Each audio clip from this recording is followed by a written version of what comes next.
pessoal, tudo bem? Espero que estejam todos bem, espero que estejam todos acordados, espero que estejam todos felizes no dia de hoje, beleza? Gente, vamos lá. A aula de hoje a gente vai continuar falando sobre revoluções do século XIX e hoje a gente vai falar sobre a Revolução de 1848, beleza? Então, para a gente começar a falar dessa Revolução de 1848, a gente tem que entender que até agora a gente só está falando de França.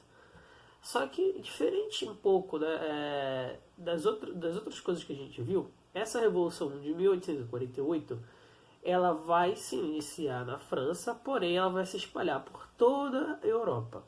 Essa Revolução de 1848 ela vai ser ela vai ganhar um nome muito legal. Ela vai ganhar um nome chamado de Primavera dos Povos, quando ela se espalha por toda a Europa, beleza? E aí boa parte de mudanças e revoluções também vão ocorrer dentro da Europa. E ela tem várias características. Mas vamos começar a ver o porquê essa revolução justamente começou. Essa revolução ela vai começar justamente na França, em 1848, por causa justamente de uma crise econômica causada por causa daquele rei Filipe I, porque ele vai favorecer muito uma classe chamada alta burguesia, né?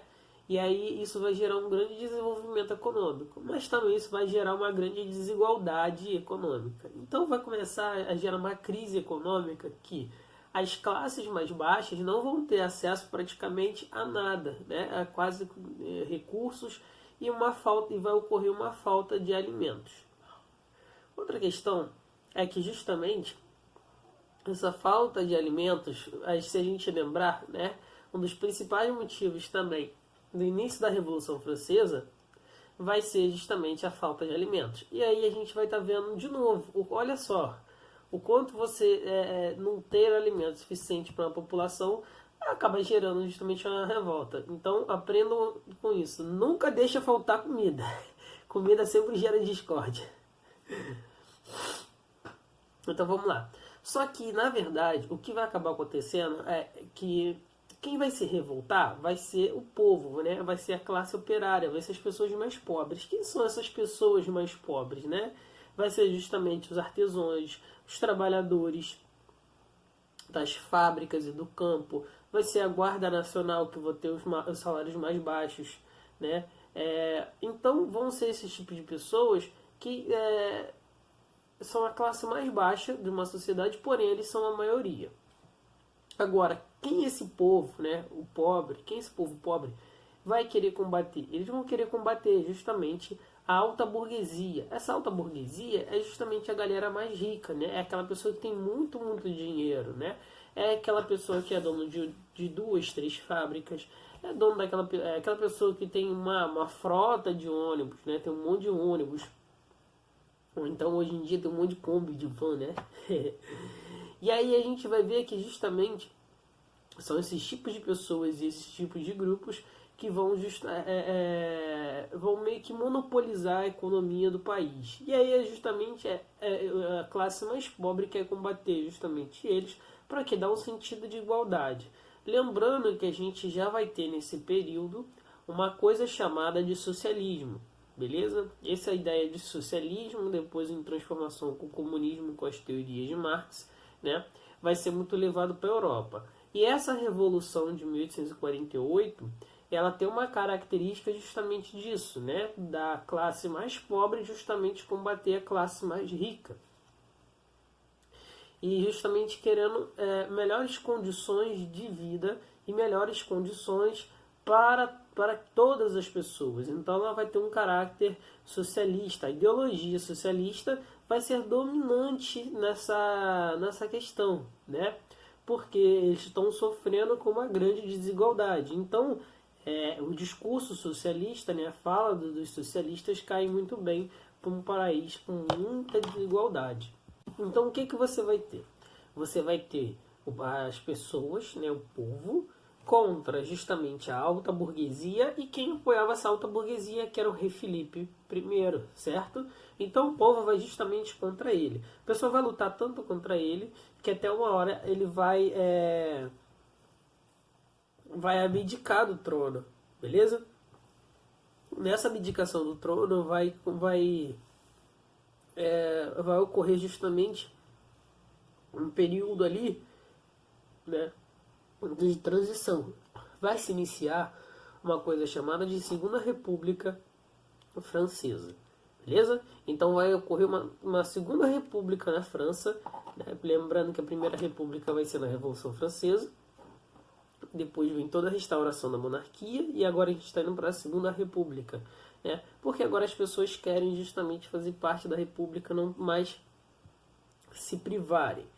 E aí você vai ver que as pessoas vão começar a batalhar por isso. E é todo esse conjunto de revolução, ele vai ser levado para quase toda a Europa. Por quê? Em toda a Europa também, as pessoas viviam no mesmo sistema, né, político. O que é sistema político? Né? Basicamente, elas também viviam em monarquias, né, e que gerava muita desigualdade social.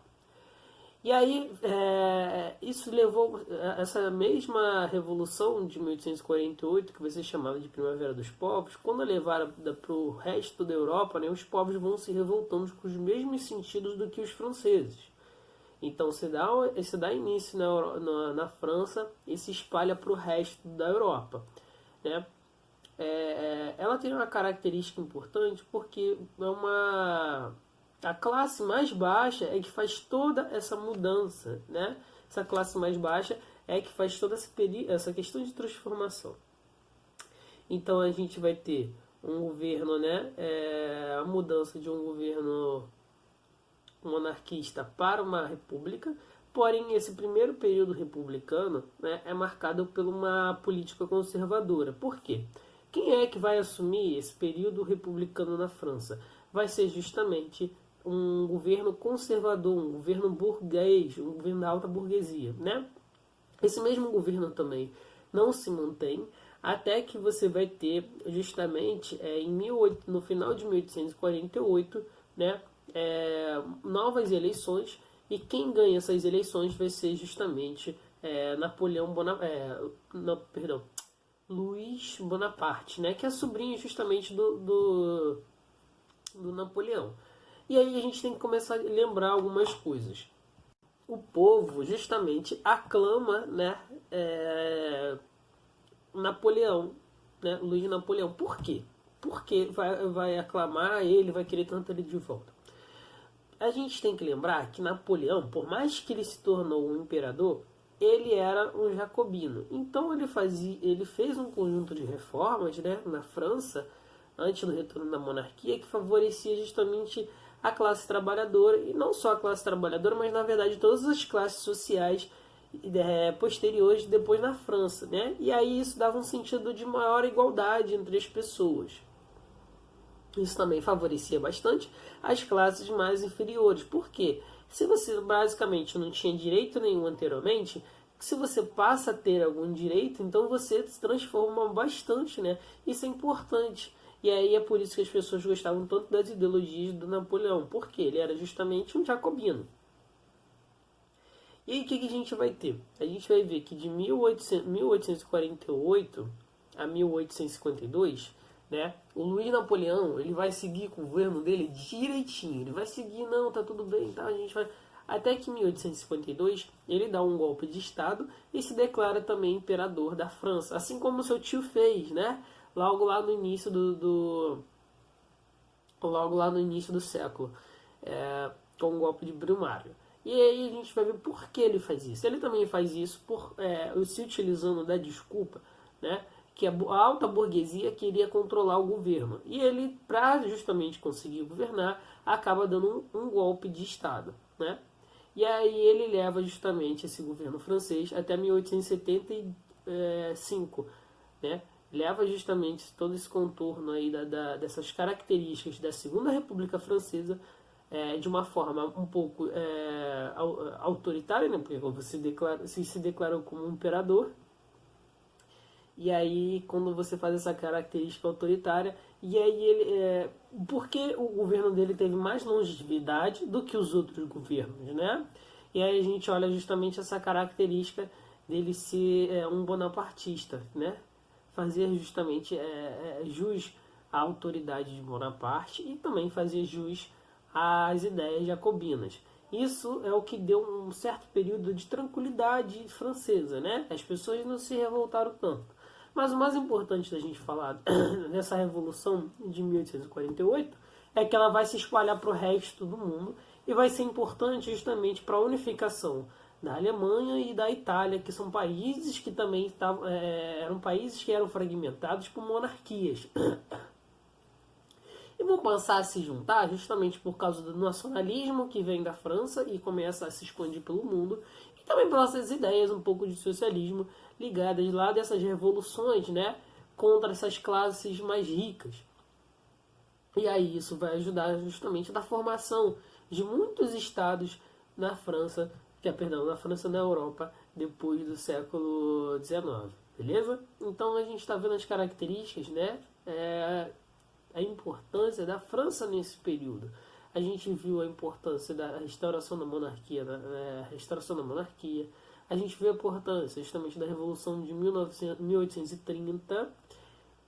E agora a gente está vendo a importância justamente da Revolução de 1848. A gente está vendo que todas elas se fecham numa revolução na França. E a gente está vendo qual elas são importantes. Por quê? Para o desenvolvimento do mundo, porque a França, depois da Revolução Francesa, meio que vai se tornar espelho para o mundo. O que acontece lá vai acontecer meio que para o resto do mundo, né? Eles criam muito de tendência política para o resto do mundo e eles querem levar um pouco dessa tendência política para o resto do mundo, e aí por isso que eles têm uma forte influência dentro desse período, beleza?